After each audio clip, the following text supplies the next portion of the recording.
Bom dia! Fazendo o ensinamento, né, do livro de Oséias. Ainda estou lendo ainda o Antigo Testamento, né, que vai falar muito sobre muitos profetas. E um deles é o profeta Oséias. Bom, um pouquinho da vida do profeta Oséias, antes de começar a ler os prefácios e fazer o ensinamento, ele era de Cabul, né? A gente vai entrar agora nos livros, Oséias, sinfonias.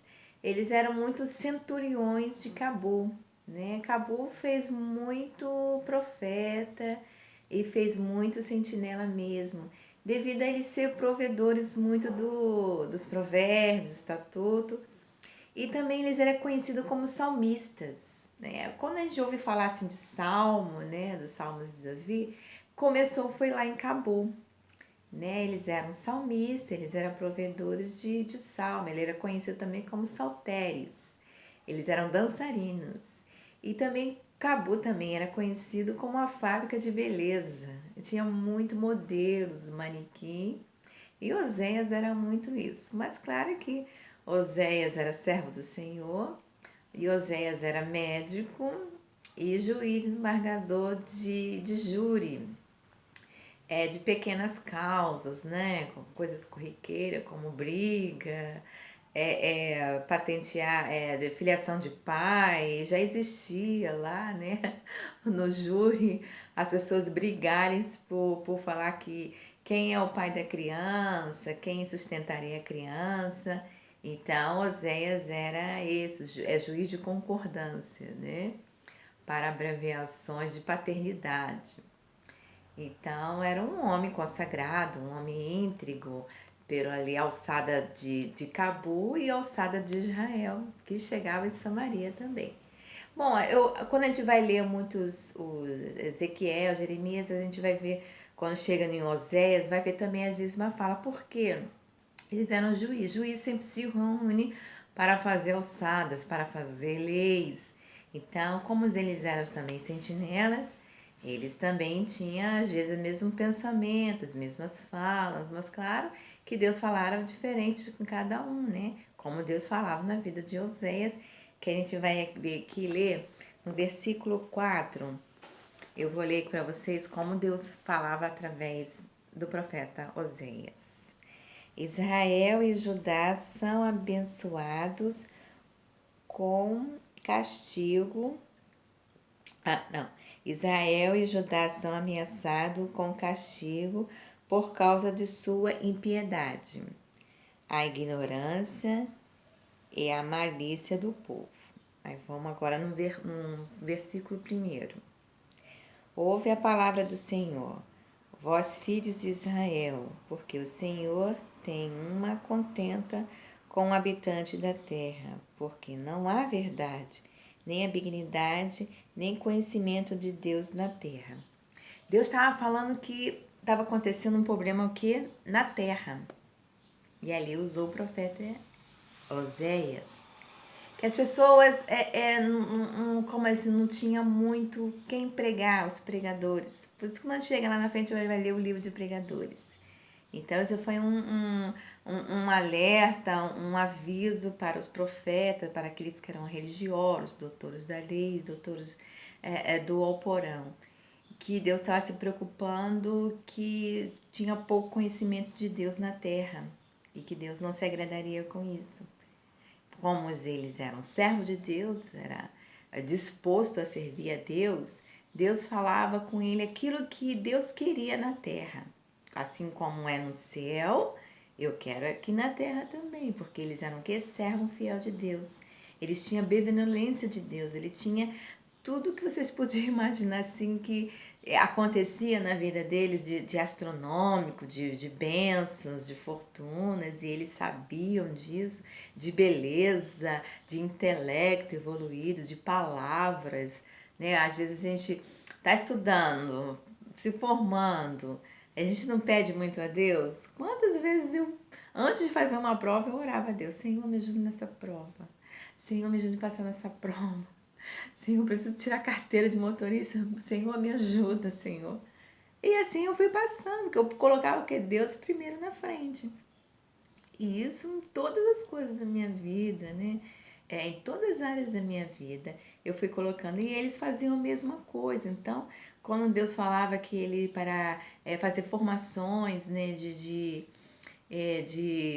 rabino, né? Seria, na época, eles falavam muito rabino, mais pregadores, mais ministro da palavra de Deus, que se iria se espalhar, porque vinha muito da descendência dos profetas, ainda ali estava começando assim, os profetas se expandir, se crescer, Israel estava virando uma cidade, era a cidade de Deus, então ele estava muito preocupado em fazer a circunferência de Israel e Deus ali falando, alertando, olha, eu estou precisando de profeta, estou precisando que as pessoas me conheçam, sabe? O meu poder, o meu conhecimento. Vocês estão dispostos? Oséias, aqui, eis-me aqui, Senhor. Eu sou um escolhido para a tua casa, para a tua obra. Então, Oséias era um desses escolhido. Ele não recusaria aquilo que Deus falaria com ele. Ele também era o que? Príncipe, né? Príncipe de Cabul. Ele falou assim, Senhor, eis-me aqui, eu sou um pequeno príncipe, mas trabalhando para a sua obra. Então vocês vão ver muito profecias também acerca daquilo que Deus não tolera, que é pecado mesmo, né? Quando a gente vai ler a Bíblia, quando a gente vai falar dos profetas, os profetas nunca vão deixar de escrever e falar sobre o pecado, o mal, o que assola Deus, a idolatria, o que se aconteceu na saída do Egito, o povo de Samaria, tanto o povo hebreu fizeram um bezerro e adoraram, isso foi abominável para todos os profetas e que foi terrível, que a glória que houve ali na saída do povo egito foi para os egípcios, né? Porque quem venceu a batalha realmente foi os egípcios, que o povo hebreu saiu do Egito e não conseguiu destruir o Egito, nem suas heranças, nem os faraós, nem a sua descendência, e nem tampouco o que eles queriam era pegar a fábrica do dólar, né? Achar que podia ir lá, porque o dólar já era uma moeda expansiva e os petroleiros ficavam loucos, Moab, Araão, que é dono de petróleo, muitos donos de petróleo, muitos árabes, porque eles tinham que cambiar muitas peças, e da onde que era o dólar que eles descobriram que era lá do Egito. Então eles reuniram as pessoas, os contratistas que não acham, e queria achar que podia ir lá no Egito e destruir o dólar. Na verdade foi a guerra espiritual, que a gente sabe como que foi. Deus abriu o mar vermelho, a família do faraó foi abalada, mas a sua descendência não. A sua descendência permanece para sempre. É que Deus falou assim para Faraó, se você não for fiel, até o seu filho eu tiro de você. Então, como os egípcios eram muito servos de Deus, né? Eles sofreram muito isso e eles foram fiel a Deus. E eles olharam e o dólar nunca terminou mesmo e provavelmente nunca vai terminar nem tanto o dólar, nem o servo de Deus, nem os egípcios, nem a sua descendência, porque Deus dá a vida, Deus tira a vida. Então, os profetas nunca se conseguiu esquecer disso. Então, eles colocaram aqui os pecados dos povos. E eles ficavam com muito medo de Israel, como estava lá na circunferência de Israel.